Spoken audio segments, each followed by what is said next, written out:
মিনহা খালাকনাকুম, আমি আল্লাহ তোমাদেরকে এই মাটি থেকে সৃষ্টি করেছি আমি আল্লাহ। আফিহা নুঈদুকুম, আমি আল্লাহ আবার তোমাদেরকে এই মাটিতেই ফিরে আনবো। এই নিয়ে যাচ্ছে তোমরা, এই লাশ নিয়ে যাচ্ছে। আল্লাহ আমাদের মাটি থেকে সৃষ্টি করেছে, আল্লাহ বলছেন আফিহা নুঈদুকুম, ফের তোমাদেরকে মাটিতেই নিয়ে যাব। এই রেখে দিয়ে আসছে আমিনহা নুখরিজুকুম তারাতান উখরা, আয় আমার বান্দা বান্দির আমি আল্লাহ আবার ওই মাটি থেকে আবার তোদেরকে উঠাবো দ্বিতীয়বার। হে মুসলমান, আপনার আমার বড় কাছের মানুষ, ভালোবাসার মানুষ, আপনার আমার স্ত্রী, আপনার আমার স্বামী, আপনার আমার কলিজার টুকরা বাচ্চাটা, আপনার আমার আব্বা আম্মা, ভালোবাসার মানুষটাকে চোখ ভরা পানি নিয়ে যখন দাফন করে চলে আসি, বুকটা ফেটে যায়, সহ্য করতে পারি না। কিন্তু না, চিরসত্য কেউ দুনিয়ার জমিনে থাকবে না। আপনার আব্বা আম্মা একদিন চলে যাবেন, একদিন আপনিও, স্ত্রী বাচ্চাদেরকে বেওয়া ইতিম করে আপনাকেও যেতে হবে। হে মুসলমান, সে যাওয়ার আগে একটু চিন্তা করুন, এ দুনিয়ার জমিনে কি করলাম আর আখিরাতের জন্য কি করলাম। কেননা আমি যখন আখিরাতের পথে পাড়ি দিয়ে দেব, এই দুনিয়ার জমিনের জন্য আমার আর নামাজ, যাকাত, তাসবিহ, তাহলিল কোন ইবাদত আমার নাই, সব ইবাদত বন্ধ। স্টপ, আর তাসবিহ নেই। কি করেছেন আপনি? আমরা তো কাঁধে করে খাটিয়া নিয়ে যাচ্ছি, দোয়া পড়তে পড়তে, তেলাওয়াত করতে করতে, কে কলমা শরীফ দরুদ শরীফ পড়তে পড়তে যাচ্ছে, 40 কদম গুনাহ চলছে। আপনি তো লাশ আকারে যাচ্ছেন, একবার ভাবুন। ফেলে আসা 70, 80, 90+ বছর আল্লাহ আপনাকে এই জমিনে রত্ন বানিয়েছিলেন, খাইয়েছিলেন, হেফাজত করেছিলেন, ইজ্জত দিয়েছিলেন, সম্মান দিয়েছিলেন, অর্থ দিয়েছিলেন, সুন্দর স্বপ্নের বাড়ি দিয়েছিলেন, একটা সুন্দর সাজানো গোছানো সংসার দিয়েছিলেন, বিবি ছেলে বাল বাচ্চা সব। পরিবর্তে আল্লাহর জন্য কি করেছেন আর আখিরাতের জন্য বলুন।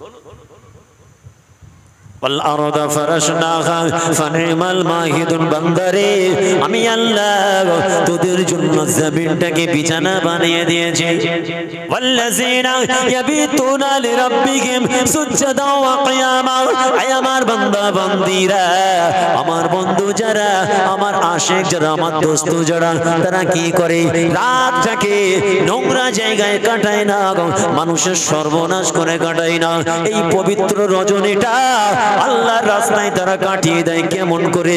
লিরাব্বিহিম সুজদাও ওয়া কিয়ামা, আমি আল্লাহ আমার জন্য আমার জমিনে রাতের অন্ধকারে নীরবে নির্জনে ঘরের দরওয়াজা বন্ধ করে সারা রাত সাজদা দিয়ে দিয়ে দাঁড়িয়ে দাঁড়িয়ে মানে নামাজ পড়ে পড়ে মূল্যবান রাতটাকে তারা আমার জন্য কাটিয়ে দেয়। একটু জান করে বলেন না সুবহানাল্লাহ। এই আড়খালি জমিনেও সেই মানুষ আছে। আল্লাহ শুকর করে বলছে, এই জমিনেও আল্লাহ রেখেছেন আপনাদের আনাচে কানাচে আশেপাশে ঘুরে বেড়াচ্ছে। পীরের আওলাদ হিসেবে আপনাদের ছেলে বাবা দিশে বলে গেলাম, একটু আয়নার সামনে দাঁড়িয়ে নিজের মুখটা দেখুন, মাঝে মাঝে একবার দেখুন, আর দেখে ভিতরের মানুষটার সঙ্গে কথা বলুন। 70 বছর তো বয়স হলো, 80 বছর বয়স হলো, কি 90 ছুঁই ছুঁই, এখন আর ভালোভাবে দাঁড়াতে পারছে না, হাতে লাঠি এসে গেল। আয়নার দিকে তাকিয়ে ওই আয়নার ভিতরের মানুষটার সঙ্গে কথা বলুন। আমি আপনার ছেলে, বাবাজি, ভাই, পীরের আওলাদ এখানে বলে গেলাম, সব উত্তর পেয়ে যাবেন, ঘুমোতে পারবেন না রাত। উইথ কনফিডেন্স বলছে আইকান চ্যালেঞ্জ। বিছানায় মাথা দিবার আগে আয়নাটা সামনে ধরে ওই ভিতরের মানুষটাকে প্রশ্ন করো। পর্দানাশীন আমার মায়েরা বোনেরা প্রশ্ন করু, সব উত্তর পাবেন, ঘুম আসবে না। তখন বলবেন, বাবাজি কি কথা বলে গেল, ঘুম আসবে না। আর সেই রকম মানুষ আপনার এলাকায় আছে, আপনি চিনতে পারেন। আমাদের মুরব্বীরা সব এই জমিনে এসেছে, মুজাদ্দুজ্জামান আল আওরাদরা দীর্ঘদিন আসছেন। আরে আমার খানদানের তো সবাই এসেছে, আমার দাদুজান এসেছেন, আমার ওয়ালিদ সাহেব হুজুর তিনিও দীর্ঘদিন এসেছেন।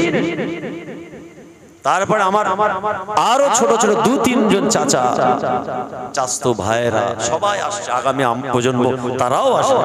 আপনাদের ছেলেদের সঙ্গে আমরা আমাদের ছেলের সম্পর্ক করে দিয়ে তবে যাব, কি তাই তো নাকি? আমাদের মুরব্বীরা যেমন আপনাদের সঙ্গে আমাদের করে দিয়ে গেছে, আমার আব্বাজান চলে গেলেন, আপনাদের ছেলেদের সঙ্গে সম্পর্ক গড়ে দিয়ে গেছে, আমরাও চলে যাব আমাদের ছেলেদের সঙ্গে আপনাদের ছেলেদের সম্পর্ক করে। এই সিলসিলায়ে হক মুজাদ্দিদ জামানের কানেকশন ইনশাআল্লাহ কিয়ামত পর্যন্ত জারি থাকবে। জোরে বলুন সুবহানাল্লাহ। কোন শক্তির উঠতে পারবে না, ভেজালগুলো ভাইরাসগুলো সব সাইজ হয়ে যাবে। মুজাদ্দিদ জামানের মাসলাক নীতি আদর্শকে যারা বেঁকা চোখে দেখে, খব্বিসগুলো মুনাফিকগুলো সব ধ্বংস হয়ে যাবে। এই হক সিলসিলা খোদার দরবারে কবুল। যদি বলেন না সুবহানাল্লাহ। অতএব আসুন একটু চিন্তা করি, একটু ভাবি। পাত্রটাই পানি ঢাললে পড়ছে না, তার মানে কি পাত্রটা ঠিক আছে, তাই তো নাকি? গ্লাসে পানি ঢালা হলো পড়ছে না মানে ভালো, আর যদি দেখা যায় এক ফোঁটা পড়ছে, কি বোঝা যাবে? কি বোঝা যাবে? তো আপনার আমলি জিন্দেগির পুটলিতে ছিদ্র আছে নাকি? আয়নার সামনে জিজ্ঞাসা করুন। যুবক ছেলেরা হাসছে, হাসি বার হয়ে যাবে, হাসি পাবে না। ধরো জিজ্ঞাসা করো, কত হারাম খেলে কত জনের সর্বনাশ করেছো, নিজের স্ত্রী বাপ মার প্রতি অত্যাচার কেমন করছো, সম্পত্তি আত্মসাৎ করে 30 বছর গিলছো। ওই ভিতরের মানুষটা বলবে আপনাকে, জিহবার পানি শুকিয়ে যাবে, ঘুম আসবে না। একটাই উপায় আছে, খালেজ দিলে তওবা করে আসুন, নতুন করে জীবন শুরু করি। আমার আল্লাহ বড় রহমান, গফুর গফফার, দয়াবান, তরু তাজা ছেলেটা। এই আপনার এই মুখে আব্দুর রহমান ভাইয়ের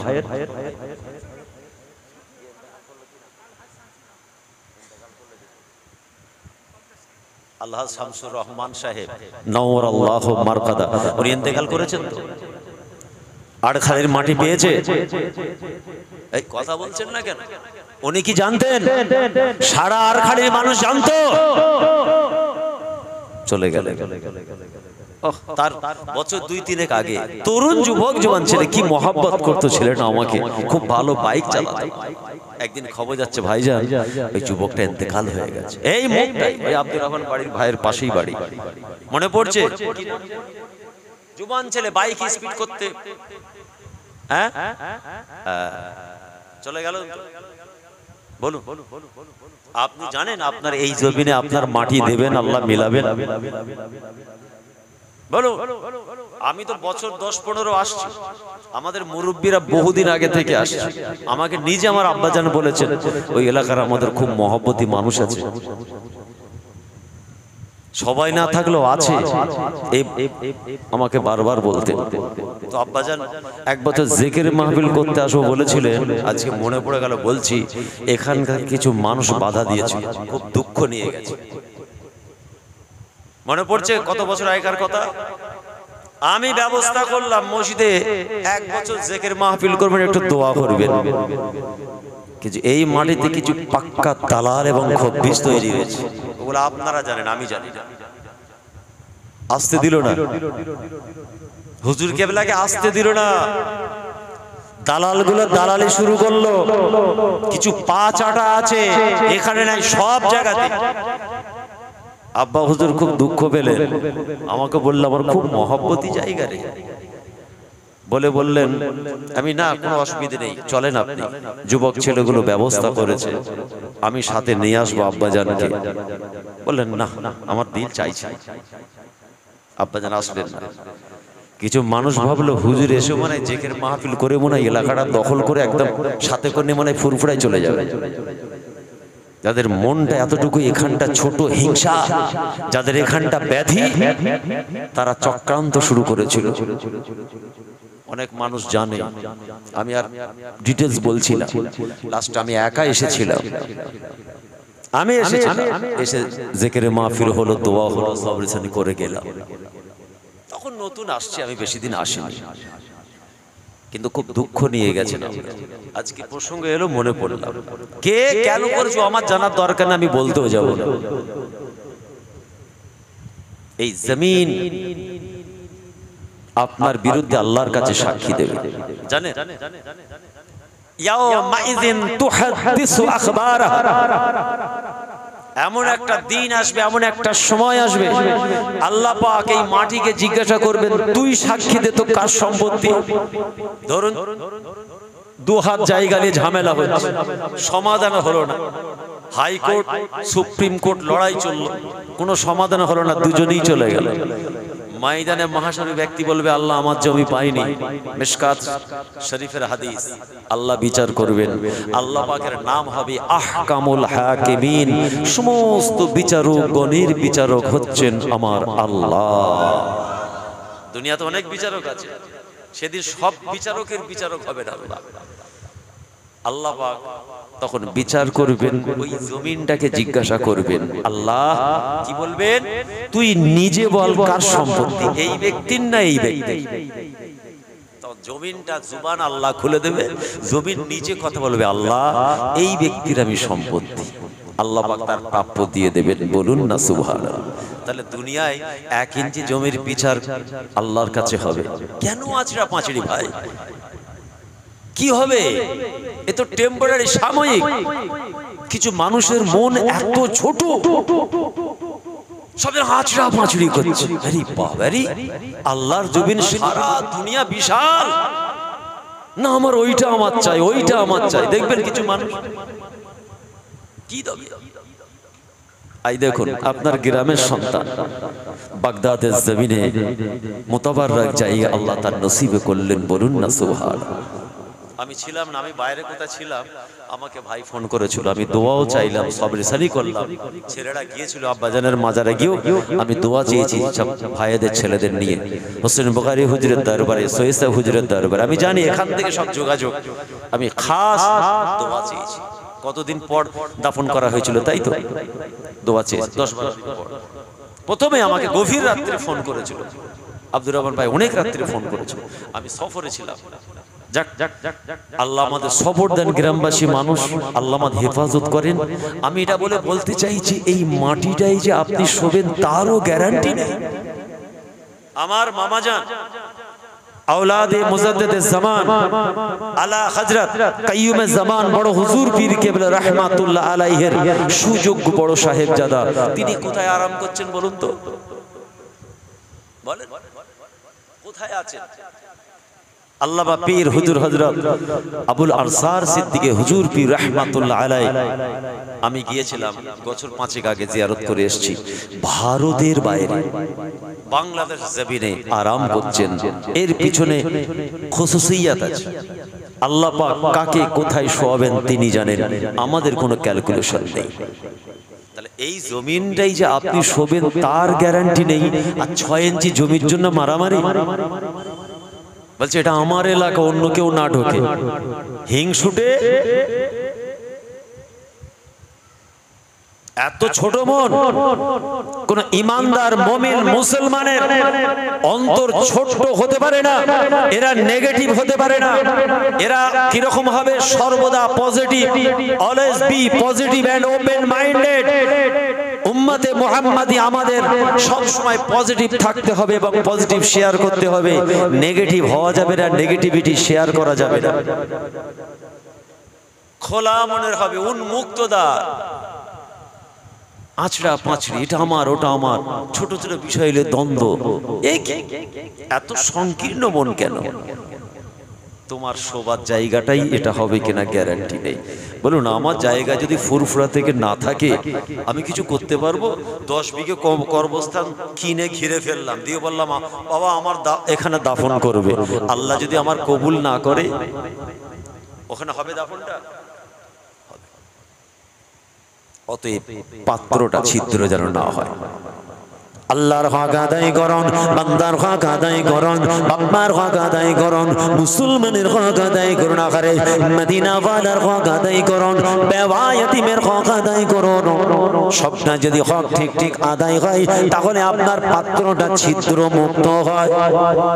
মিথ্যা বলবেন, পাত্র ছিদ্র যুক্ত হবে। নামাজ রোজা ছাড়বেন, পাত্র ছিদ্র যুক্ত হবে। সব আমল জিন্দেগি ছিদ্র দিয়ে বেরিয়ে যাবে। আল্লাহ রাসূল তাই জানালেন, তোমরা কখনো হিংসা করো না। আয় আমার সাহাবারা, হিংসা এমন একটা রোগ, এমন একটা বাদী, তোমাদের নেক আমলগুলো ওই হিংসা নামক রোগ থাকার জন্য নেক আমলগুলো সব খেয়ে নেবে। আন্নাল হাসানাত তাকুলুল হাসানাত কামা তাকুলুন নারুল হাতাবা। নিশ্চয় আমার আল্লাহ আপনাকে আমাকে কবুল করেন, হিংসা থেকে আল্লাহ আমাদের হেফাজত করেন। নবী বললেন, যখন তোমরা হিংসা করবে তোমাদের নেক আমলগুলো নষ্ট হয়ে যাবে। কেমন করে নষ্ট হবে? বাস্তববাদী নবী আমাদের আর একটা উদাহরণ দিলেন, কামা তাকুলুন নারুল হাতাবা। শুকনো কাঠ যেমন আগুন খেয়ে পুড়িয়ে ছাই করে দেয়, তোমাদের মধ্যে যদি হিংসা থাকে নেক আমলগুলো ওই কাঠের মতো আগুন খেয়ে ছাই করে দেবে। নামাজি লোকের হিংসা থাকে, ইমাম সাহেবের হিংসা থাকে, হুজুর পীর সাহেব জুব্বাদারের হিংসা থাকে, হাজী সাহেবের হিংসা থাকে, নামাজি রোজাদারের হিংসা থাকে। না হুজুর একটু হিংসা আছে, তাহলে হিংসা যুক্ত নামাজি, হিংসা যুক্ত রোজাদার, হিংসা যুক্ত পীর সাহেব, হিংসা যুক্ত পীরজাদা, হিংসা যুক্ত ফকির সাহেব, হিংসা যুক্ত মুবাল্লিগ সাহেব। কিন্তু হিংসা মুক্ত হতে হবে, না হলে পাত্র থেকে এক ফোঁটা পড়ছে। নবীর হাদিস বলছে, আমার বানানো গল্প নয়। কামা যেমন তাকুলুন নারুল হাতাবা, শুকনো কাঠকে যেমন আগুন খেয়ে পুড়িয়ে ছাই করে দেয়, তোমার নেক আমল নষ্ট করে দেবে। কিচ্ছু করার নেই, আপনাকে কষ্ট করতে হবে। বিপদ সমস্যা আসছে, আপনি সবর করুন, আল্লাহর উপর ভরসা করুন। আর আমাদের তো মাশাআল্লাহ ঘুষ খাওয়া মাথা, হাত গুটিয়ে দাঁড়াও, কথা বলতে বলতে দাঁড়াও, ব্যাস। তারপরে কি হলো পরের কথা, এটাই আমাদের সর্বনাশ। ঠান্ডা মাথায় সোচ সমাজকে বুঝে সুঝে, এই ভাই আলোচনা করছিল না মেহরাব ভাই, খুব ঠান্ডা মাথায় আমাদের সময় এসেছে। মুসলমান মাথা গরম করার সময় নয় এখন, ঠান্ডা মাথায় কৌশলে চলতে হবে। সাপও মারা যাবে, লাঠিও ভাঙবে না। আর তুমি লাঠিও ভেঙে ফেললে, সাপও মেরে ফেললে, লাভ কি হলো? লাঠি চালাবো, লাঠি কিছু হবে না, সাপ মারা যাবে। চতুর্দিকে বিভিন্ন কৌশল চলছে, আপনাকে আমাকে নিয়ে ছেলে খেলা করার চেষ্টা করছে, আমাদের উত্তেজিত করার কাজ চলছে। কেন জানি এদের মাথাটা একটু গরম, এরা সপ্তাহে 25-30 কেজি খেয়ে ফেলে, তো মাথাটা একটু গরম। কম হয়ে গেল নাকি? হ্যাঁ, আমাদের ওখানে একজন আছে, নাম বলবো নি, বেচারা শুনলে কষ্ট পাবে। যখন খেতে বসে না, এরম বালতি নিয়ে বসে, গোস্ত প্লেট এইসব চলবে না, সরা এখান থেকে। কি নিয়ে এসছি? বালতিটা নিয়ে। এরকম বালতিটা বসিয়ে আর ওই চ্যাঙাড়িতে ভাতের হাতটা গুটিয়ে লুঙ্গিটা এইখানে মাথা বেঁধে বসবে। 10 মিনিট পরে গিয়ে দেখবেন চ্যাঙাড়ির ভাতও শেষ, এদিকেও খালি। ব্যাস, ঘাড়ে বুদ্ধি আর হেড অফিসে বুদ্ধি, চড়াক করলে লাস্টে দেখা গেল ওকেই প্রশাসন নিয়ে গিয়ে জেলে ভরে দিল, আর যে পিন লাগাবার লাগিয়ে সরে গেল, ও সাকসেস। আপনি ভুল করলেন। খুব ঠান্ডা মাথায় চলতে হবে। এ মুসলমান, নামাজ যদি না পড়েন পাত্র আপনার ছিদ্র হবে। পাত্র যদি ছিদ্র হয়, 80 বছর ইবাদত করে যে নেকি আল্লাহ মিলিয়েছেন, আপনি জানবেন না, বুঝবেন না, ছিদ্র দিয়ে সম্মান নাশ হয়ে যাবে। আপনি নিজেকে বলবেন, আমি গোলাম আল্লাহর, আমি হাজী সাহেব, আমি পীর সাহেব, আমি মুফতি সাহেব, আমি আমির সাহেব। না না, আল্লাহর দরবারে আপনার কোনো ইজ্জত না। কেন? আপনার ডাব্বা খালি, আপনি জানেন না। আমার মাটাকে মেরেছেন, বোনটাকে মেরেছেন, কে? শ্বশুর শাশুড়ির প্রতি অত্যাচার করেছে, স্বামীর প্রতি অবিচার অত্যাচার করেছে, স্বামীর বাপ মা মানে ওই মহিলা শ্বশুর শাশুড়ির প্রতি অত্যাচার করেছে। ও তো অত্যাচারী, অত্যাচার করে পাত্র ছিদ্র হয়ে গেছে। ইনি ভাবছেন আমি আলেমা, হাফেজা, আবেদা, সাবেরা, পর্দা, রশিনা, শর্মিলা, বাপ রে বাপ, এত ডিগ্রি। কিন্তু উনি জানেন না স্বামীর দিকে তেড়ে চোখ লাল করে গেছে, আল্লাহ নারাজ হয়ে গেছে। শ্বশুর শাশুড়িকে মানুষ মনে করে না, স্বামীর টাকায় সংসার চলে, কিছু মনেই করে না, কুকুর বিড়ালের মতো ব্যবহার করে বুড়ো বাপ মার সাথে। স্বামীকে জানাই না টোটাল ফ্যামিলির দায়িত্ব আমার বোনের উপরে, সে রাজ করছে, আমার বোনটা কিন্তু জানে না তার আখিরাতের পাত্র ছিদ্র। এই কষ্ট লাগছে নাকি? কোনো অসুবিধা লাগছে? আমি এরকম বলি জেনে শুনেই আমাকে এনেছে, আর 8-10 বছর আসছে, কিচ্ছু করার নেই।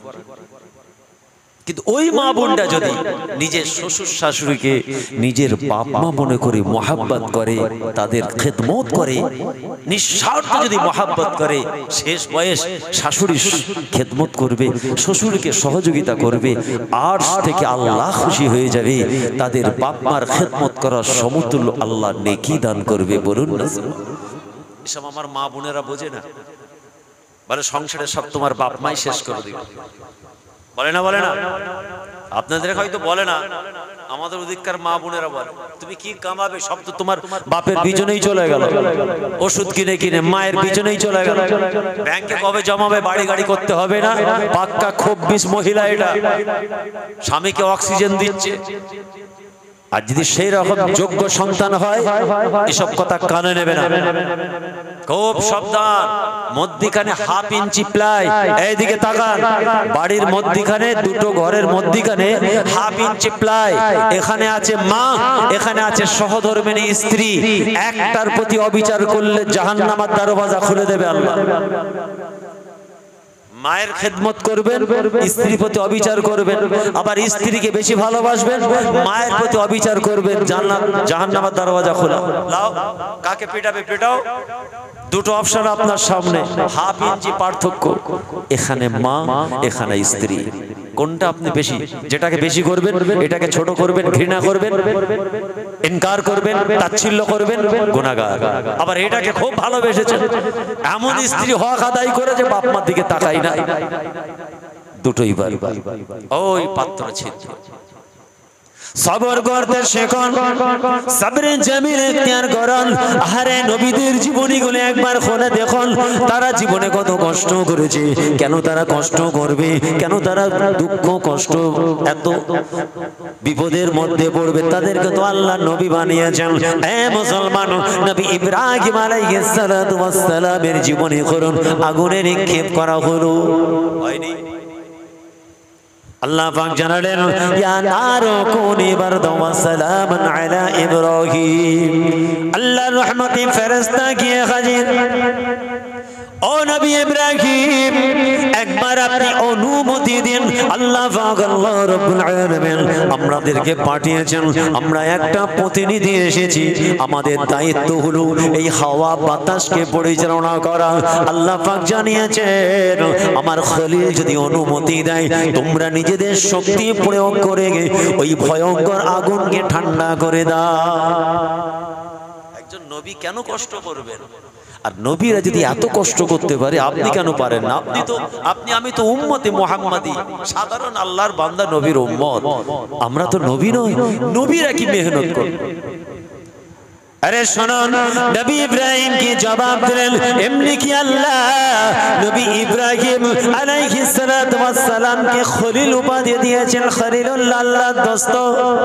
ইব্রাহিম নবী বলেছিল, আরে ফেরেশতা দাঁড়াও, আমার এই কঠিন অবস্থা, আমি ইব্রাহিম ভয়ঙ্কর আগুনের মধ্যে পড়ে গিয়েছি, এটা কি আমার আল্লাহ জানেন? ফেরেশতারা বলেছিল, হ্যাঁ জানেন। তাহলে নিশ্চয়ই আমার আল্লাহ রাজি, আমার আল্লাহ খুশি, আমার আল্লাহ যাতে খুশি আমি খলিল তাতে খুশি।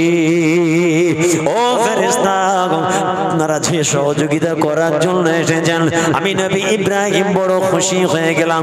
কিন্তু না, এই ভয়ঙ্কর আগুন তোমাদের ঠান্ডা করতে হবে না।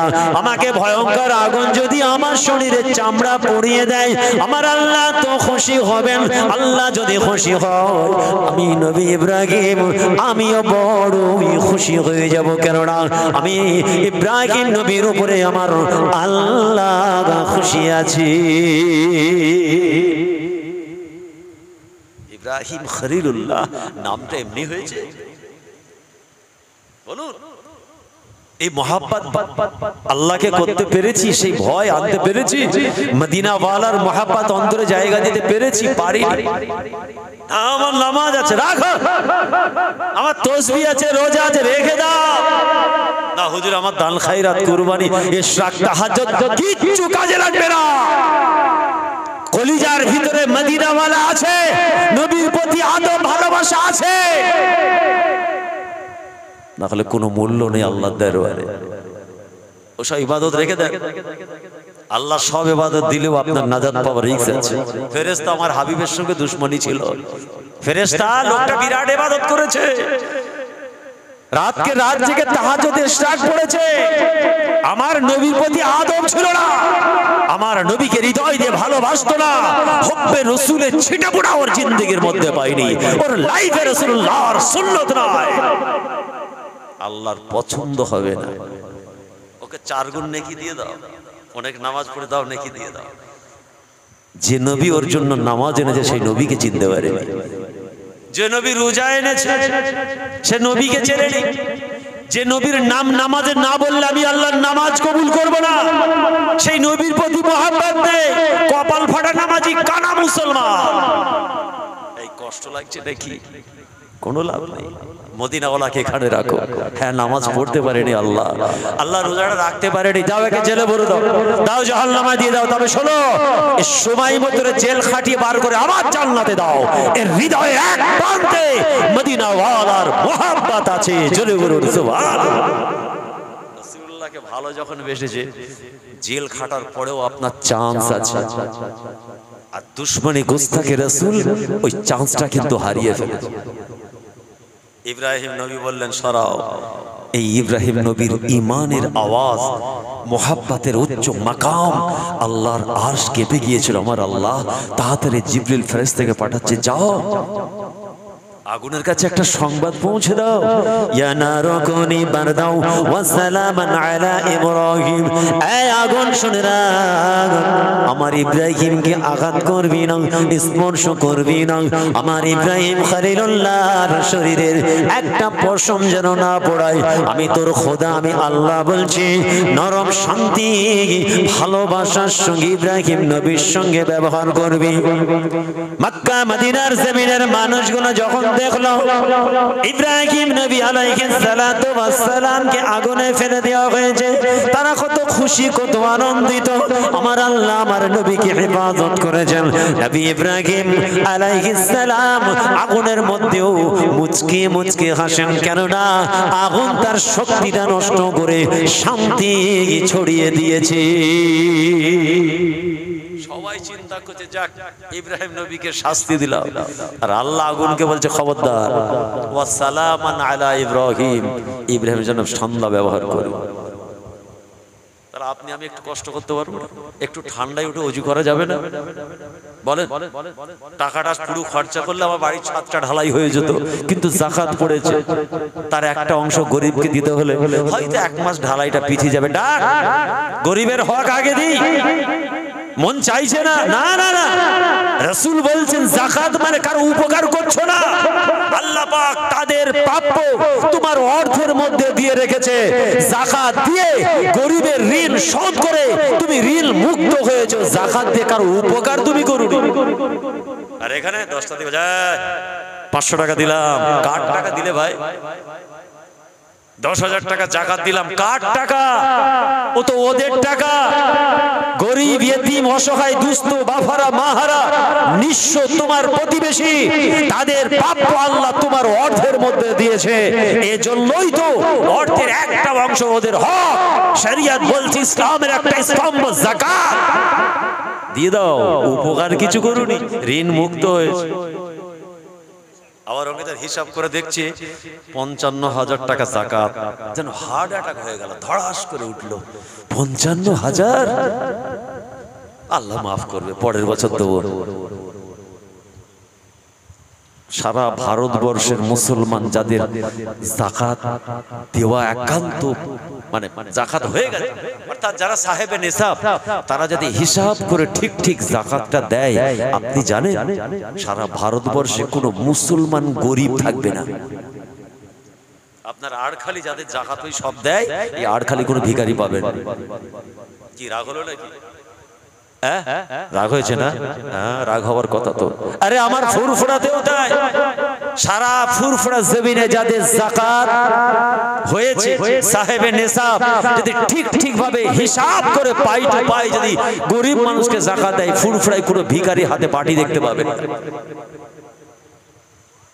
মানুষ যাকাত দিতে কষ্ট লাগে, 1 লক্ষ টাকাতে রয়েছে, ওর থেকে ভেঙে দিয়ে দিতে হবে। ইব্রাহিম নবীর কথা বললাম, একটু আইয়ুব নবীর কথা শুনুন। তিনি কত সুন্দর ছিলেন, আল্লাহ সুশ্রী বানিয়েছিলেন, একজন নবী ছিলেন। আহারে সুন্দর সাজানো গোছানো সংসার ছিল, কিন্তু আল্লাহর কি শান, আল্লাহর পরীক্ষা, আমাদের শিক্ষা আল্লাহ দিলেন। নবী আইয়ুব আলাইহিস সালাতু ওয়াস সালাম জীবনের এমন একটা সময় হলো, আহারে নবী আমার উঠতে পারে না, বসতে পারে না, নিজের খাবার নিজে খেতে পারে না, চলতে পারে না, কোনো কাজ কাম করতে পারে না, শুধু আল্লাহ আল্লাহ আল্লাহ জিকিরটুকু করে। শরীরের চামড়া গোশত পোকা খেয়ে নষ্ট করে দিচ্ছে। একজন নবী ছিলেন, নবী। ছেলেরা সঙ্গে থেকে সরে গেল, প্রতিবেশী সরে গেল, স্ত্রীরা সবাই চলে গেল, একজন আহলিয়া ছাড়া সবাই চলে গেল। গ্রামের মানুষ এসে বলল, ও নবী আইয়ুব, তুমি জঙ্গলে চলে যাও, গ্রাম ছেড়ে চলে যাও, এ কুষ্ঠ রোগ এত ভয়ঙ্কর ব্যাধি, আমার এলাকার গ্রামের বাচ্চারা ক্ষতিগ্রস্ত হবে, বয়স্করা ক্ষতিগ্রস্ত হবে, এ রোগ যদি ছড়িয়ে যায় গ্রামকে গ্রাম মানুষ শেষ হয়ে যাবে। আপনি কি চান আপনার দ্বারা সারা গ্রামের মানুষ অসুস্থ হোক? নবী ইব্রাহিম চোখটা ছলছল করে, নবী আইয়ুব নবীর চোখটা ছলছল করে, তখন বলেছিলেন, না বাবা, আল্লাহ পাক, আল্লাহ পাক আমাকে তোমাদের কাছে একজন নবী করে পাঠিয়েছেন। একজন নবী কোনোদিন চাই না মানুষের প্রতি কোনো অবিচার হোক। তোমরা থাকো বাবা, শান্তিতে থাকো, আরামের সঙ্গে থাকো, আল্লাহ তোমাদের ভালো রাখেন। আমি নবী আইয়ুব এক গ্রাম ছেড়ে চলে যাব। স্ত্রীরা সবাই চলে গেল, বাচ্চারা চলে গেল, প্রতিবেশী আত্মীয়তা সবাই চলে গেল। একমাত্র হুজুরে এমন একজন স্ত্রী ছিলেন যিনি 1 বছর নয়, 2 বছর নয়, 18 বছর স্বামীর খেদমত করেছেন। তিনি হলেন আইয়ুব নবীর আহলিয়া। 5 বছর স্বামী অসুস্থ, স্ত্রী চ্যানেল করছে ডিভোর্স নেবে, আছে না নেই? বেশি নাই, বছর 5 স্বামী অসুস্থ, কঠিন রোগ হতেই পারে। 30 বছরের সংসার, 5 বছর অসুস্থ, স্ত্রী বুঝতে পারলো আর হয়তো বাঁচবে না, ও সম্পত্তির দরকার নেই, ও অন্যভাবে বাপ মাকে বলে চ্যানেল করছে ডিভোর্সটা করিয়ে নাও। আর আইয়ুব নবী নিজের আহলিয়াকে সোচ সমাজকে জেনে বুঝে সুস্থ মস্তিষ্কে বলছেন, শোনো, আমি তোমার উপরে নারাজ নয়, আমি তোমার উপরে খুশি, আমি স্বজ্ঞানে স্ব ইচ্ছাই বলছি, আমার তো এই অবস্থায় রোগ আমার হয়তো ভালো হবে না, আমার জীবন ছেড়ে দাও, তুমি তোমার জিন্দেগিটাকে নষ্ট করে না, আমি তোমাকে অনুমতি দিচ্ছি, তুমি তোমার বাপ মার কাছে ফিরে যাও, আমার কোনো শিকায়ত নেই। আহলিয়া বলেছিল, আমি আমার আল্লাহর দরবারে কোন চেহারা কোন মুখটা দেখাবো? মার হিমা কি বলেছেন, ও আমার আদরের স্বামী গো, এত বছর আপনার সঙ্গে ছিলাম, আপনাকে মুহাব্বত করেছি, আপনি আমাকে কত মুহাব্বত করেছেন, আমার দুঃখে যন্ত্রণায় পাশে ছিলেন, এখন আপনার বিপদ, আপনার সমস্যা, আমি আপনার সমস্যায় আপনাকে ফিরে যদি চলে যাই ময়দানে মাহশারে, আমার আল্লাহ বলবেন, তুমি তোমার স্বামীর সঙ্গে কি ব্যবহার করলে? তোমার স্বামীর কঠিন অবস্থা, তুমি কঠিন অবস্থায় তুমি ছেড়ে চলে আসলে, আমি আমার আল্লাহর কাছে ধরা পড়ে যাব। ইতিহাস গাওয়া দেয়, তারিখ খুললে পেয়ে যাবেন, কিতাব খুললে পাবেন, 1 বছর 2 বছর নয়, 18টা বছর নিজের স্বামীর খেদমত করে সারা বিশ্বের মুসলমান আমাদের বাড়ির মা বোনেদের জন্য শিক্ষা দিয়ে গেলেন। স্বামীকে আল্লাহ এত সম্মান মান ইজ্জত দিয়েছেন। কোন স্ত্রী যদি স্বামীকে খুশি রাখতে পারে, স্বামী যদি রাজি থাকে, আল্লাহ বলছেন আমি রাজি, আমার হাবিব রাজি। স্বামী যদি নারাজ হয়, আল্লাহ নারাজ, রাসূল নারাজ আমার মা বোনের উপরে। আল্লাহ রাসূল কোন এক সময় বলেছিলেন, আমার সাহাবারা বাড়ির মেয়েদের যদি বলার হতো, আমি নবী হুকুম করে যেতাম বাড়ির মহিলাগুলো যেন তারা তাদের স্বামীর পায়ে সাজদা করে, কিন্তু না, আল্লাহ ছাড়া কারো কাছে মাথা নিচু করা যাবে না। এই জন্য আমি হুকুম দিতে পারছি না। এই বিশ্বের মুসলমান, আমাদের বাড়ির মা বোনেদের জ্ঞান অর্জন করার দরকার। আল্লাহ পাক তাদের কাছে তাদের স্বামীকে আল্লাহ কত বড় নিয়ামত দান করেছেন। সমস্ত স্ত্রী আইয়ুব নবীকে চলে যাওয়ার পরেও একমাত্র মা রহিমা নামক স্ত্রী কিন্তু 18 বছর কষ্ট করার পরেও নবীকে ছেড়ে যায় না। আমার মা বোনেদের শিক্ষা নিতে হবে, এত সবর করে সারা দিন মানুষের বাড়িতে কাজ করে কিছু পয়সা কিছু খাবার মিলে যাবার পরে দিনের শেষে এসে আহারে নিজের আদরের স্বামী অসুস্থ কুষ্ঠরোগে আক্রান্ত, নবী আইয়ুবের মুখে 2 ফোঁটা পানি দিতেন আর একটু খাবার মুখে খাওয়াতেন। সারা দিন স্বামী রাস্তার দিকে চাতক পাখির মতো তাকিয়ে থাকতেন ক্ষুধার্ত তৃষ্ণার্ত হয়ে। বলুন তো, একজন নবী, তিনি তো একজন নবী। তাহলে আপনারা আমার উপরে কত কঠিন আযাব শাস্তি আসবে আমাদের সহ্য করতে হবে। হুজুরের নবীর স্ত্রীর আহলিয়ার চুলটা খুব সুন্দর ছিল। নবী আইয়ুব আলাইহিস সালাতু ওয়াস সালাম স্ত্রীর চুলটাকে বড় মহব্বত করতেন, ভালোবাসতেন। ওই কঠিন সময়ে তিনি যখন উঠতে পারতেন না, বসতে পারতেন না, তিনি নিজের স্ত্রীর আহলিয়ার চুলটাকে ধরে আস্তে আস্তে করে উঠে দাঁড়াতেন, নামাজ আদায় করতেন। এ মুসলমান, একবারও তিনি আল্লাহর দরবারে হাত তুললেন না। নবী ইব্রাহিম আলাইহিস সালাতু ওয়াস সালামের মতো ইনিও হাত তুলছেন না। গ্রামের মানুষকে বললেন আমার সেবা দরকার নাই, আমার কোনো ট্রিটমেন্ট করতে হবে না। আপনারা তো জানেন আমার এই কঠিন অবস্থা আমার আল্লাহ জানেন। আল্লাহ যখন রাজি, আমি আইয়ুব নবী আমিও তাতে রাজি। রোগের ট্রিটমেন্ট করাচ্ছেন। গ্রামের মানুষ আমরা তো বলবো ভাই তোমাকে নার্সিং হোমে নিয়ে যায়, চলো কলকাতায় নিয়ে যায়।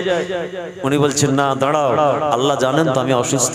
বলছে হ্যাঁ জানেন, তাহলে আমার দরকার, আল্লাহ যাতে খুশি আমি তাতে রাজি।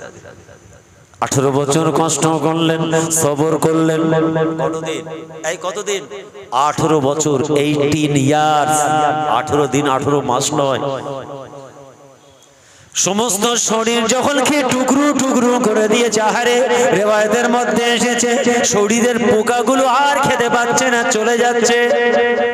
হুজুর ধরে বলছেন যাচ্ছ কোথায়? কোথায় যাচ্ছ? আমার আল্লাহ কোরআনের মধ্যে জানিয়েছেন ইন্নাল্লাহা ইয়ারযুকু মান ইয়াশা, আমি আল্লাহ যাকে খুশি তাকে রিজিক দান করি। আমি আল্লাহ যাকে রিজিক দেব এত দেব হিসাব করে পাবে না। আমার আল্লাহর একটা স্পেশাল নাম হলো হুয়ার রাজ্জাক, তিনি হলেন সবথেকে বড় রিজিক দাতা। এই পোকা কিড়া সর তোর রিজিকটা আমার আল্লাহ আইয়ুব নবীর শরীরে রেখে দিয়েছে, যাবি না যাবি না, জান ভরে তুই আমার কাছে তোর খাবার খেয়ে নে বলে নিজের শরীরে আবার ছেড়ে দেয়। পোকা খেতে পাচ্ছে না, পালাচ্ছে, পোকাকে ধরে গায়ে ছাড়ছে। তোর রিজিক আমার শরীরে, যাচ্ছিস কোথায়? এমন একটা সময় আসলো সমস্ত শরীর ঘা, গোশত গলে পড়ে যাচ্ছে, শুধুমাত্র শরীরের একটা অঙ্গ সুস্থ ছিল। কোন অঙ্গটা জানেন আপনারা? জানেন কোন অঙ্গটা সুস্থ ছিল? ও হাজী সাহেব কেন বলছেন? তিনি আমাদের বড় মহব্বতের। আমার ফ্যামিলি, আমি ওনাকে আলাদা চোখে দেখি, কে কিরম চোখে দেখে আমি জানি না, বা আপনারা গ্রামের লোক ওনাকে কি চোখে দেখেন জানি না। আমি ওনাকে খুব মহব্বত করি, ভালোবাসি। কেন? আমার আব্বাজানকে নিয়ে খুব ভালোবাসতেন। এই নীতি আদর্শগুলো আমার বাপের শিক্ষা। হয়তো এখানে অনেকের সঙ্গে সম্পর্ক নেই, কিন্তু এই মুরব্বীর সঙ্গে আমার সেই সম্পর্ক আছে, বা ইনার আলা আওলাদের সঙ্গে হয়তো নেই, কিন্তু ইনাকে আমি আলাদা চোখে দেখি। আমার আব্বা হুজুরের শিক্ষা আমাদের, আমরা এখন মুরব্বী হারা, জানেন তো? জানেন তো নাকি? আমরা সবটাই জানেন। আর আড়খালি এলাকার মানুষ মানে আমাদের ঘরের মানুষ। আমাদের বাড়িতে কি রান্না হচ্ছে সে খবরও চলে আসে, তাই তো নাকি? বা আপনাদের এখানে কি হচ্ছে সে খবরও আমার কাছে যায়। আমাদের ফ্যামিলি এখন মুরব্বী, আর আমাদের কোনো মুরব্বী নেই। আলেস সাহেব হুজুর সৈয়দিয়া দরবারের সর্ববয়োজ্যেষ্ঠ মুরব্বী দাদুজানের পর পুরো বট গাছের মতো ছায়া করেছিলেন 9-8 ভাইকে নিয়ে। 8 ভাই 4 বোনকে নিয়ে আমার আব্বাজান পুরো এরকম বট গাছের মতো ছায়া করেছিলেন। প্রত্যেকটার ওস্তাদ হচ্ছেন আমার আব্বাজান। 8টা ভাইয়ের শিক্ষক হচ্ছেন আমার আব্বা। খুব জীবনে কষ্ট করেছেন, মেহনত করেছেন, তাসাউফপন্থী মানুষ, নরম দিলের মানুষ। 8টা ছেলেকে মানুষের মতো মানুষ করলেন। দাদুজান অসুস্থ হয়ে গেলেন শেষ বয়সে। পর আল্লাহ কারে এক একটা রত্ন তৈরি হলো। আব্বাজানের আগেই চলে গেলেন আরেক মুরব্বী চাচা, 2 নম্বর চাচা চলে গেলেন আল্লামা পীর নিয়ামত হোসেন হুজুর পীর রাহমাতুল্লাহ আলাইহি। তারপর আমার একটা অল্প বয়সী চাচা, ছোট চাচা আল্লামা পীর সৈয়দ কাইসার হোসেন পীর রাহমাতুল্লাহ আলাইহি, ঘরের মানুষ বলে ঘরের কথা বলছি, উনিও চলে গেলেন। মুরব্বী চলে গেলেন। এখন আল্লাহ কারে মুরব্বী আছে আরেফ বিল্লাহ চাচা, সেজে চাচা আল্লামা পীর সৈয়দ আলমগীর হোসেন সাহেব বর্তমানে আমাদের সৈয়দ খানদানের সর্ববয়োজ্যেষ্ঠ মুরব্বী বলে আমরা মানি। আমি কমপক্ষে মানি। আব্বাজান নিয়ামত চাচা চলে গেলেন মানে 3 নম্বর চাচা সেজে। তারপর আর একটা মুরব্বী চাচা আছে, এই হুমায়ুপুর মাদ্রাসায় দীর্ঘদিন সার্ভিস করেছেন 24 পরগনা, আল্লামা পীর মুফতি আলহাজ সৈয়দ আলমগীর হোসেন সাহেব 4র্থ নম্বর মুরব্বী চলে গেলেন। আপনার আছেন এখন ইনারা মুরব্বী আমাদের সব। তারপর আমার চাচাজান হুজুর, আপনাদের এখানে তো সব সময় আসেন। আর একজন চাচা আছে একটু অসুস্থ, ইমামতি করেন, হয়ে গেল তো নেই। আর একটা চাচা, ছোট চাচা। আমাদের বংশের 3 জন আওলাদকে আমরা হারিয়ে ফেলেছি, আর 6টা মুরব্বী আছে। দোয়া করবেন আল্লাহ তাদের সকলে হায়াতে তাইয়্যিবা দান করেন, সকলে বলুন আমিন। তাদের আল আওলাদ আমরা 10-15 জন আছে এইসব লাইনে সিলসিলার খেদমতে আছি। দোয়া করবেন আল্লাহ কবুল করেন। যাই হোক, আমি যেটা বলতে চাইছিলাম, আদব আলাদা জিনিস, এই অর্থ দিয়ে পাওয়া যায় না। এটা অর্থ দিয়ে পাওয়া যায়, এটা ফ্যামিলিগত শিক্ষা। আল্লাহর নবী আইয়ুব আলাইহিস সালাতু ওয়াস সালামের একটা অঙ্গ সুস্থ ছিল, বলতে পারবেন কোনটা? কোনটা? বারহা, শুধুমাত্র জিহ্বাটা সুস্থ ছিল, বাকি সব। কিন্তু কখন তিনি দোয়া চাইছেন? দোয়া তিনি চাইলেন না আল্লাহ আমার শরীরটা সুস্থ করে দেন বলে দোয়া চাইলেন না। কেন না? আমি আইয়ুব নবী যখন অসুস্থ, আমার আল্লাহ জানেন আমি অসুস্থ থাকাটা যদি আল্লাহর পছন্দ হয়, আমি আইয়ুব নবী সারা জীবন অসুস্থ থাকতে চাই। সুবহানাল্লাহ বলেন, এই সুবহানাল্লাহ বলেন। জানেন কি বিমার হওয়াটা একটা নিয়ামত? আমরা বিমার হলে তো চমকে যাই, অস্থির হয়ে যায়। না, আল্লাহ যাকে ভালোবাসেন তারই বিমার দেন, তার মানে এর পিছনে কিছু ভালো অপেক্ষা করছে, কিছু নিয়ামত সুসংবাদ আপনার অপেক্ষা করছে। এ মুসলমান, নবী আইয়ুব আলাইহিস সালাতু ওয়াস সালাম একটাই কথা বলতেন, এই সুযোগ আর কবে পাবো, এই নসিব কার হবে? না না না, আমি কত ভাগ্যবান, আল্লাহ পাক আইয়ুব নবীর কত সম্মান দান করেছেন। কেননা সকালবেলা ফেরেশতা খবর নাই, সন্ধ্যাবেলা খবর নাই, আইয়ুব তুমি কেমন আছো আল্লাহ জানতে চেয়েছে। সকাল সন্ধ্যা যে আইয়ুবের খবর স্বয়ং আল্লাহ নেন। অতএব সুস্থতা হওয়ার দরকার নাই, আমি যদি সুস্থ হয়ে যায় হয়তো আল্লাহ আর আমার খবর নেবে না। কিন্তু হাত তুলে ফেলেছেন কিসের জন্য? আয় আল্লাহ, এত বছর পার হয়ে গেল, 18 বছর পার হয়ে গেল, আমি সুস্থ হবার জন্য দোয়া চাইনি, দোয়া চাইতাম না। আমার অসুস্থ হওয়াটা আমার জন্য নিয়ামত। কেন না আপনি যাতে রাজি, আমি আইয়ুব নবী তাতে রাজি। আমার স্ত্রীরা চলে গেল, বাচ্চারা চলে গেল, গ্রামবাসী প্রতিবেশী তাড়িয়ে দিল, জঙ্গলে খুপড়িয়া করে দিন আনে দিন খাই, কত কষ্ট মশাক্কাত করি। যতই কষ্ট আমার হোক না কেন মাওলা গো, আমি যখন আমার জুবানটা নাড়াচাড়া করে আল্লাহ আল্লাহ আল্লাহ জিকির করি, সারা দিনের কষ্টগুলো আমার সঙ্গে সঙ্গে ঠান্ডা হয়ে যায়। এ রব্বি আল্লাহ, কিন্তু আমার বড় ভয় হয় মাওলা গো, ওই পোকাগুলো আস্তে আস্তে শরীর থেকে আমার জিহ্বায় কামড় দেওয়া শুরু করেছে। আমি বড় গম্ভীর, আমি বড় চিন্তিত মাওলা। এই জন্য আপনার দরবারে হাত তুলতে বাধ্য হয়েছি। যদি আইয়ুব নবীর জিহ্বাটা কামড়ে নেয়, আমার জুবান থেকে আল্লাহ আল্লাহ জিকির আর হবে না। এ রব্বি আল্লাহ, আমার জিহ্বাটুকু যেন সুস্থ থাকে। সব তো শেষ, জিহ্বাটা যদি অসুস্থ হয়ে যায় আমি তার জিহ্বা নাড়াতে পারবো না। আল্লাহ এই জন্য হাত তুলেছে জিহ্বাটা সুস্থ করে দেয়। আরে আমার আল্লাহ আরশ মোবারক কেঁপে ওঠে, আল্লাহ খুশি হয়ে গেল, রাজি হয়ে গেল। আইয়ুব রে, তুমি তোমার পরীক্ষায় কামিয়াব হয়ে গিয়েছো।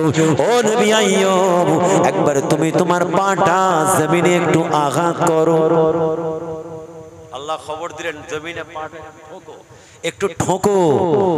আল্লাহ, আমি তো নড়তে পারি না, সব ঘা, চলতে পারি না, উঠতে পারি না, বসতে পারি না। আপনি বলছেন চাপ দিতে। আমার আল্লাহ বললেন, একবার একটু সামান্য চাপ দাও। আল্লাহ চাপ দিলে কি হবে? আরে খোদার পক্ষ থেকে আওয়াজ এসেছে, তুমি জমিনে চাপ দেওয়ার সঙ্গে সঙ্গে জমিন থেকে পরিষ্কার পানি বার হবে। বলেন না সুবহানাল্লাহ। আইয়ুব নবী, তুমি সঙ্গে সঙ্গে ওই পানিটা দিয়ে পা থেকে মাথা পর্যন্ত কমপ্লিট ভালো করে গোসল করে নেবে, একটা অঙ্গ সামান্য যেন খালি না থাকে। আইয়ুব নবীর চোখ দিয়ে এবার টস টস করে পানি পড়ছে। আহারে, 18 বছর এত কষ্ট, এত মেহনত। এ রব্বি আল্লাহ, আপনি বলেছেন জমিনে চাপ দিতে, জমিনে চাপ দিলে পানি বার হবে। আর 18 বছর আমি পিপাসিত, ক্ষুধার্ত। এ রব্বি আল্লাহ, আমি একটু জানতে চাই, 18 বছর যার পায়ের নিচে পানি ছিল, 18 বছর কেন আমাকে তৃষ্ণার্ত রাখলেন, ক্ষুধার্ত রাখলেন? এ রব্বি আল্লাহ, দিনের শেষে কখন আমার আহলিয়া কষ্ট করে মশাক্কাত মেহনত করে গ্রামের মানুষের বাড়ি ঘুরে ঘুরে কিছু খাবার নিয়ে এসে আমাকে খাওয়াবে, দুপোটা জিহ্বায় পানি দেবে, তৃষ্ণার্ত ক্ষুধার্ত রাস্তার দিকে তাকিয়ে থাকতাম। কিন্তু আপনি বলেছেন আমার কদমের নিচে পানি। আমি আইয়ুব নবী কি অপরাধ করলাম? আমাকে কেন পানি পান করালেন না? আমার আল্লাহ রহমতের দরিয়ায় জোশ মেরে উঠল, নবী রে, দুঃখ করো না, কষ্ট করো না। আমি আল্লাহ বলছি না, তুমি সবর করেছো, সবরকারীর সঙ্গে আমি আল্লাহ সর্বদা আছি। ও আমার নবী আইয়ুব, ওটা তো খাবার পানি নয়, এই পানিটা হলো রোগ থেকে শেফা হওয়ার জন্য পানি। তুমি একদম দেরি না করে জমিনে পাটা চাপ দাও, পানি যখন বার হবে সুন্দর করে গোসল করে নাও। গোসল করে নেওয়ার সঙ্গে সঙ্গে আমি আল্লাহ আমার নামের কসম, তোমাকে পূর্বের ন্যায় সুশ্রী সুন্দর শক্তিশালী আগের মতো নবী আইয়ুব আমি আল্লাহ তোমাকে বানিয়ে দেব। জোরে জোরে বলুন সুবহানাল্লাহ। নবী জমিনে চাপ দিলেন, পানি হুড়হুড় করে বার হচ্ছে। আইয়ুব নবী ভালো করে গোসল করে সুস্থ, আল্লাহ পরিবর্তন করে আগের মতো বানিয়েছেন। খুব ছোট হচ্ছে, একদম বাড়াবো না। দেখছেন সব এসে গেছে। একা আর কেউ আছে? বুঝতেই পারছেন তো, মেশিন গান, স্টেট গান সব পকেটে আছে, কিচ্ছু করার নেই।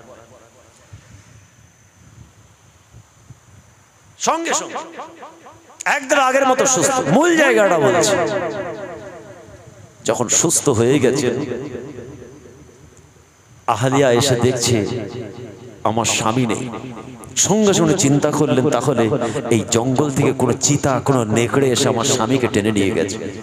চোখ ভরা পানি নিয়ে দুটো হাত তুলেছেন, মাওলা গো, আমার কমজোর দুর্বল স্বামী আল্লাহ আমার জন্য বড় নিয়ামত, 18 বছর যা সেবা করেছি মাওলা। এ রব্বি আল্লাহ, আমি বড় কমজোর, বড় দুর্বল, বড় গুনাহগার। আমি আমার স্বামীর ইবাদত করতে পারলাম না। আমার ঘরে তো স্বামী নাই, নিশ্চয় আপনার সৃষ্টি কোনো চিতা বাঘ তাকে নিয়ে গেছে। এ রব্বি আল্লাহ, আমি আপনার কাছে কোন মুখটা দেখাবো? আমি হেফাজত করতে পারিনি মাওলা। আমি আমার আমার স্বামীর হয়তো খেদমত ঠিক করতে পারেনি। এইভাবে চোখ ভরা পানি নিয়ে যখন কাঁদছে, হারে নবী আইয়ুব এসে বলছেন, না না না, তোমার এবং আমার মধ্যখানে ইবলিস শয়তান প্রবেশ করেছিল, এই জন্য তোমাকে আমার থেকে দূরত্ব করাতে চাই। কিন্তু শোনো শোনো, আমার আল্লাহ রাব্বুল আলামিন তোমাকে এবং আমাকে কবুল করে নিয়েছি। আমি সুস্থ হয়ে গিয়েছি, আমি হলাম তোমার স্বামী নবী আইয়ুব। জোরে বলুন সুবহানাল্লাহ। এগুলো কি জিন্দেগি? তাহলে আপনার আমার কত কষ্ট করার দরকার বলুন। আমার বাড়ির মা বোনেদের কত মেহনত করতে, যখন তাদের খুব বোঝা কষ্ট মনে হবে, নবী আইয়ুব আলাইহিস সালাতু ওয়াস সালামের আহলিয়ার কথা তাদের সান্ত্বনা দেবে। আমরা যখন খুব ফেড আপ হয়ে যাব, হয়তো 6 মাস বেডে শুয়ে আছি, সহ্য হচ্ছে না, তখন নবী আইয়ুবের কথা মনে করবেন, আর কষ্ট হবে না। আল্লাহর নবী ইউসুফ আলাইহিস সালাতু ওয়াস সালামের জীবনী পড়েননি আপনারা? এই বলেন, নিজের ভাইয়েরা গিয়ে দড়ি বেঁধে একদম কুমায়, তাহলে নবীরা কষ্ট করেছেন কিনা বলেন? আর আপনি আমি কষ্ট করলে সমস্যা কোথায়? পাত্র ঠিক করে আসুন, পাত্র যেন লড়বড়ে না। আর মদিনাওয়ালার মুহাব্বত অন্তর জায়গা দিই। লা ইউমিনু আহাদুকুম হাত্তা আকুনা আহাব্বা ইলাইহি মিন ওয়ালিদিহি ওয়া ওয়ালাদিহি ওয়ান নাসি আজমাইন। নিজের জানের থেকে, মালের থেকে, বিবি ছেলে বাল বাচ্চা বাপ মা আত্মীয় স্বজন প্রতিবেশী সবার থেকে যতক্ষণ পর্যন্ত আমি মুহাম্মাদুর রাসূলুল্লাহ আমাকে ভালোবাসতে না পারো, আমি রাসূলুল্লাহ বলছি, লা ইউমিনু আহাদুকুম, এখনো তোমরা মুমিন মুসলমান নয়। সব থেকে মুহাব্বত বেশি রাসূলুল্লাহর হবে।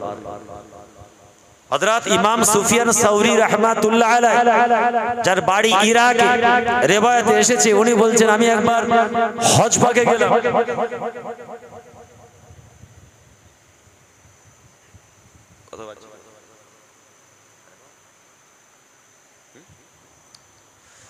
আমি একবার হজ পাকে গেলাম।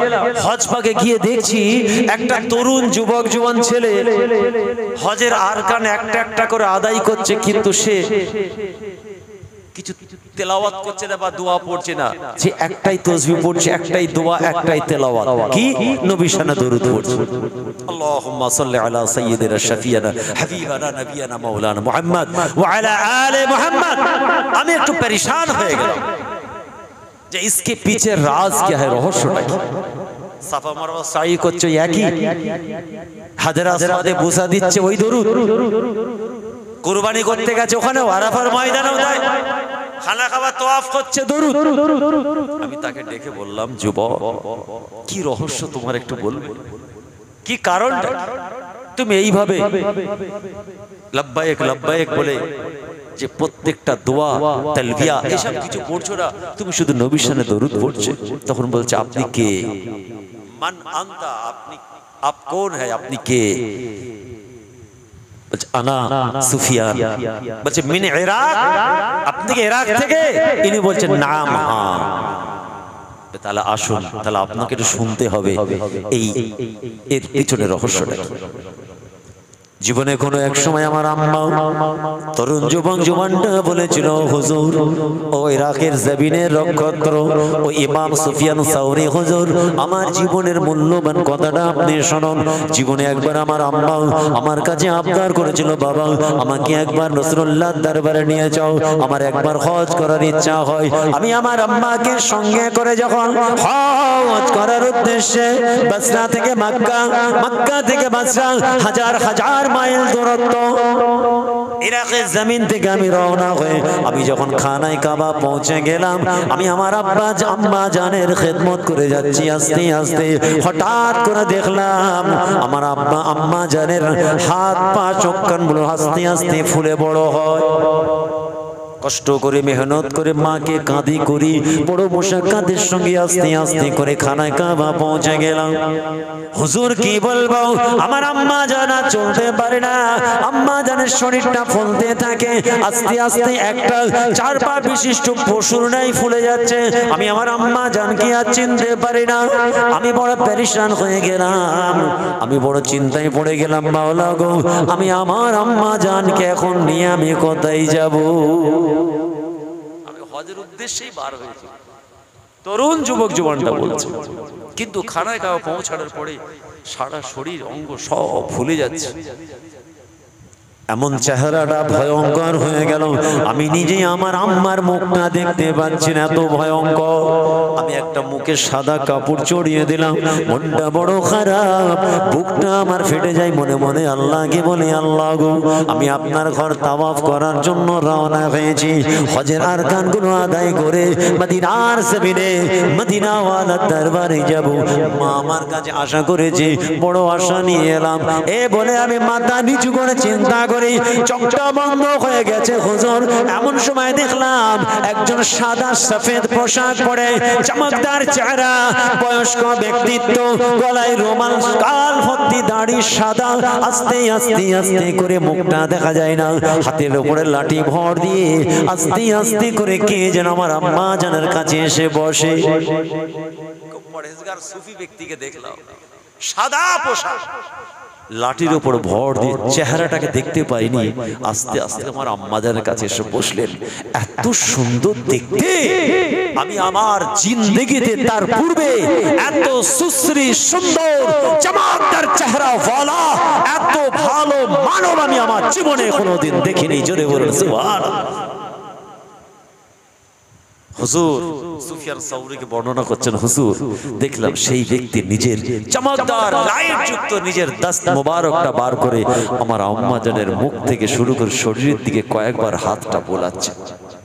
আমি সামনে বসে বসে দেখছি, আমি দেখলাম আস্তে আস্তে আমার আম্মা জানের চেহারাটা পরিবর্তন হয়ে আস্তে আস্তে আস্তে আগের মতো হয়ে গেছে, এবং আগের থেকে বেশি চমকদার চেহারা হয়ে গেছে। সুবহানাল্লাহ বলেন, জান ভরে বলেন। এইটা যখন হয়ে গেছে আমি দেখছি সত্যি তো আমার আম্মাদের চেহারা আগের মতো হয়ে গেল।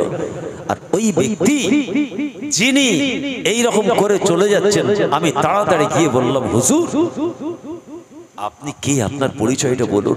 আমার কঠিন মুসিবতের সময় আপনি আমার এত বড় সহযোগিতা করলেন, আপনি কে? তিনি বলেছিলেন, ইয়া সাবি, এ বাচ্চা শোনো, আনা নবিয়ুকা মুহাম্মাদুর রাসূলুল্লাহ, বলুন না সাল্লাল্লাহু আলাইহি ওয়াসাল্লাম। সঙ্গে সঙ্গে আমি বলেছিলাম, ইয়া রাসূলুল্লাহ, ইয়া হাবিবাল্লাহ, আমার মা বাবা আপনার কদমে কুরবান হয়ে যাক, পরোয়া করি না। আল্লাহর কি শান, আপনি তো আমার আম্মার কঠিন অবস্থায় এসেছেন, কারণটা কি?